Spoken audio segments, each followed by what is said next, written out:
Welcome back to my YouTube channel. So मी अशा तुमचं माझ्या एका नवीन व्हिडिओमध्ये स्वागत आहे. आज मी तुम्हाला भरलेली मिरचीची रेसिपी शेअर करणार आहे. सो व्हिडिओ शेवटपर्यंत नक्की पहा. व्हिडिओ आवडला तर व्हिडिओला लाईक करा आणि चॅनलला सबस्क्राईब करा.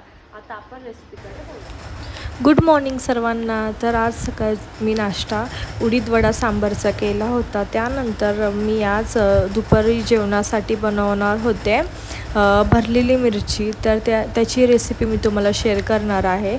तर सर्वात प्रथम आपण शेंगदाणे भाजून घेणार आहोत. मी इथे मातीच्या तव्यामध्ये शेंगदाणे चांगले भाजून घेत आहे. तुम्ही पाहू शकता शेंगदाणे चांगले खरपूस होईपर्यंत भाजून घ्यायचे आहेत. शेंगदाणे चांगले खरपूस भाजले की त्यामधला जो कच्चापणा आहे तो पूर्ण निघून जाईल. तर त्यासाठी इथे मी शेंगदाणे चांगले पूर्ण व्यवस्थित मंद आचेवरती थोडंसं मोठा गॅस करून असे भाजून घेत आहे. तुम्ही पाहू शकता व्हिडिओत दाखवल्याप्रमाणे असे मी सगळे शेंगदाणे जे आहेत ते चांगले परतून घेत आहे. तसेच ते भाजलेसुद्धा जात आहे. त्यानंतर शेंगदाणे भाजेपर्यंत इथे मी भरलेली मिरचीची जी स्टफिंग आहे त्याची प्रिपरेशन करून घेत आहे. तर चवीनुसार मीठ घेतलं आहे. त्यानंतर मी इथे हळद घेतली आहे. तुम्ही पाहू शकता 1 चमचा हळद घेतली आहे. त्यानंतर 1 चमचा धना पावडर घेतला आहे. त्यानंतर मी इथे चिमूटभर हिंगसुद्धा घेतला आहे. तुम्ही पाहू शकता व्हिडिओत. हिंग घेतल्यानंतर मी इथे तुम्हाला जितकं तिखट हवं आहे तितकं तुम्ही कांदा लसूण मसाला वापरू शकता.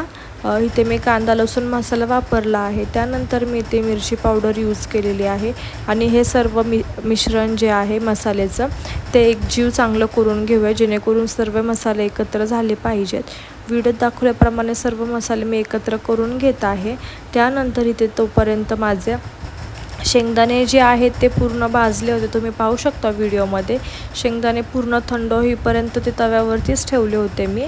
त्यानंतर मी ते मिक्सरच्या भांड्यामध्ये काढून घेतले आणि पेस्ट जे आहे शेंगदाणे त्याची आबडधोबड असं वाटून घेतलेले आहे जेणेकरून ते थोडेसे चांगले लागतील. आणि मी शेंगदाण्याचे जे साल आहे ते काढलेले नाही आहे.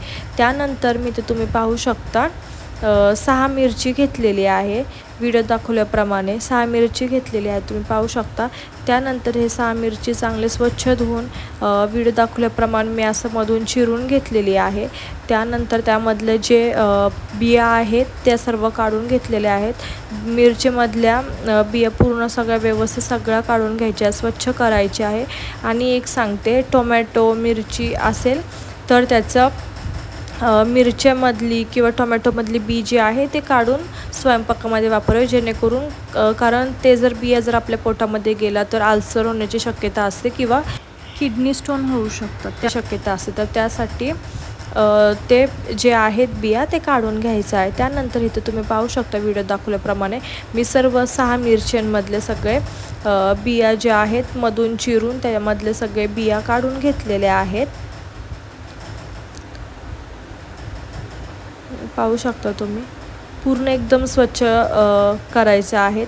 आणि दुसरी गोष्ट म्हणजे ज्यावेळेस आपण मसाले मिक्स करतो त्यावेळेस ते तुम्ही चमच्याने करा कारण हाताला आगक होते नंतर मसाला जर बोटांना लागला तर. अशा प्रकारे पूर्ण मिरची जी आहे ती पूर्ण आतून साफ करून घेतलेली आहे. त्यानंतर तुम्ही पाहू शकता जे आपण शेंगदाण्याचा जो कूट केला होता तो अशा प्रकारे मी तयार केलेला आहे.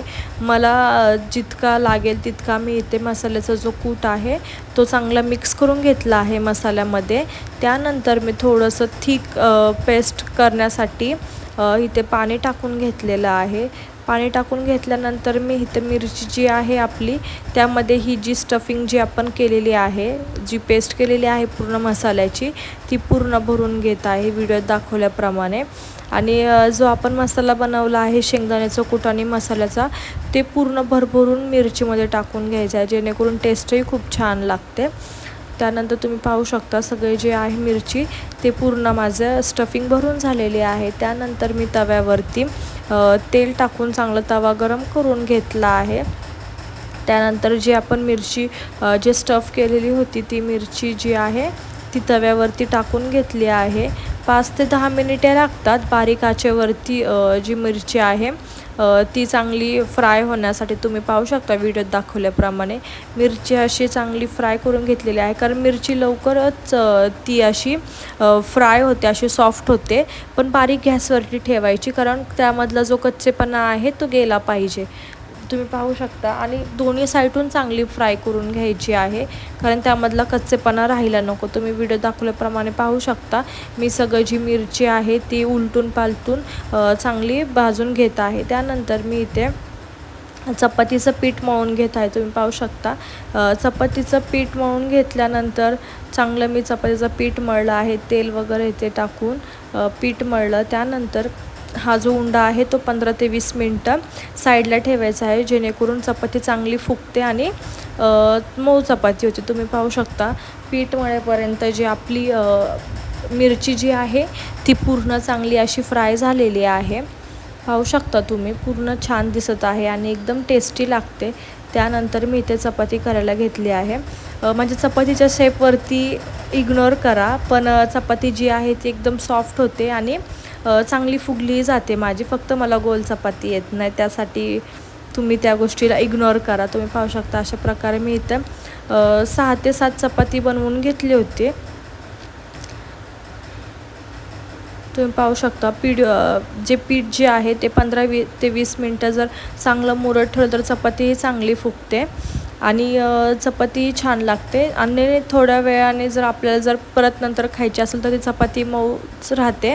तर चपातीचं पीठ मळल्या त्यानंतर डिनरला रात्री आम्ही मुर्ग मुस्लम खाल्लं होतं. तुम्ही पाहू शकता व्हिडिओमध्ये. आणि रोटी खाल्ली होती आणि दिवसाचा शेवट जो आहे तो बदाम शेकनी केला. असा होता माझा आजचा. पर्यंत पाहिल्याबद्दल धन्यवाद. व्हिडिओ आवडला असेल तर चॅनलला सबस्क्राईब करा आणि व्हिडिओला लाईक करूया. तो नेक्स्ट व्हिडिओमध्ये आपण भेटू. तोपर्यंत सर्वांना बाय बाय.